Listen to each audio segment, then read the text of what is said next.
Hello ka-A+, good morning, have a great day. It's October 9, 2021. And before we start, please don't forget to click subscribe and like our videos. Okay, our topic right now, most of the concerns right now this time is the membership, expired membership and the frozen account. Then, yung iba pending withdrawal. Okay, kami po kasi ng mga admin, we can only assist doon sa mga medyo hindi masyadong mataas na concerns. But when it comes to activating your account, when it comes to at least a frozen po, tsaka pending withdrawal, please do contact your upline or your main admin. Ako, admin ako, but I am not admin sa lahat ng team. So, I've been admin only with my team. I have 10,000 plus people. And lahat po nung yun, inaasikaso ko.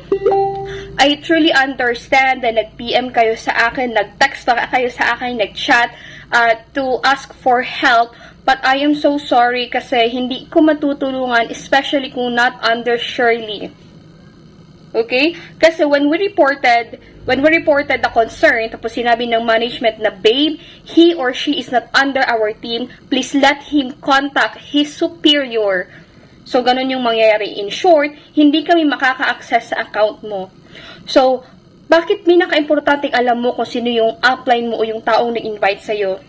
It's because wala kang malalapitan kung sakasakali na may problema ka. Example, membership expired.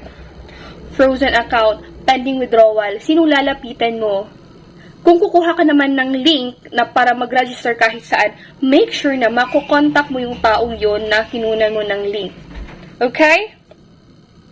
And example, kung sakasakaling under kayo sa team ko, please naman do the format properly. Okay, for example, like this. Okay? Sa taas, ano yung concern nyo? Example, sasabihin nyo na membership expired, please activate. Facebook name. Next is the mobile number and the ID number. Huwag nyo talagang kakalimutan yan. Okay? Please, wag naman ako hindi na sana ako yung mag-type kasi ikaka-copy-paste ko na lang, isi-send ko na lang doon sa management. Kasi kung ako pa yung mag-type, tapos ang dami kong tao, kawawang-kawawa na ako, tao rin po ako, may Dep and Work pa ako, may 5-1 talk pa, may A+ pa. So, tulungan na po tayo. Okay. Maraming lumapit sa akin kasi unfortunately, hindi nila alam kung sino yung taong nag-invite sa kanila. Hindi nila alam kung saan galing yung link nila. So, gusto nilang lumipat sa akin. So, what will be my answer? It's okay, pero walang pilitan. So, anong pwede niyong gawin? Kung sakasakaling pwede na kayo makapag-withdraw, you can withdraw all your money, tapos, i-transfer or i-deposit mo siya ulit doon sa new number mo na under sa team ko or under sa link ko. Kahit sino pwede niyong lapitan basta kilala niyo. Basta alam niyong mag-guide kayo. But, kung ma-identify niyo man lang yung upline niyo, yung admin niyo, then go sa kanila. Okay? Kasi wala naman ibang magtutulungan, tayo pa rin yun. Okay? Basta again, kasi kahapon pa lang more than 30, 40 yung gustong lumipat sa team ko. Again, okay lang. Basta kung hindi nyo talaga alam or kilala kung sino yung upline ninyo, tapos wala yung nag-aasikaso sa inyo, walang pakialam, then go, tutulungan ko kayo. Okay? Just contact any person. Pwedeng maghingi kayo ng link. Please, mag-register ako. Kasi para may upline ako, may malapitan ako, then go. Ha? Basta kung may upline kayo, doon kayo po. Don't worry. Basta as long as kaya kong tumulong, tutulong ako. Alam niyo yan.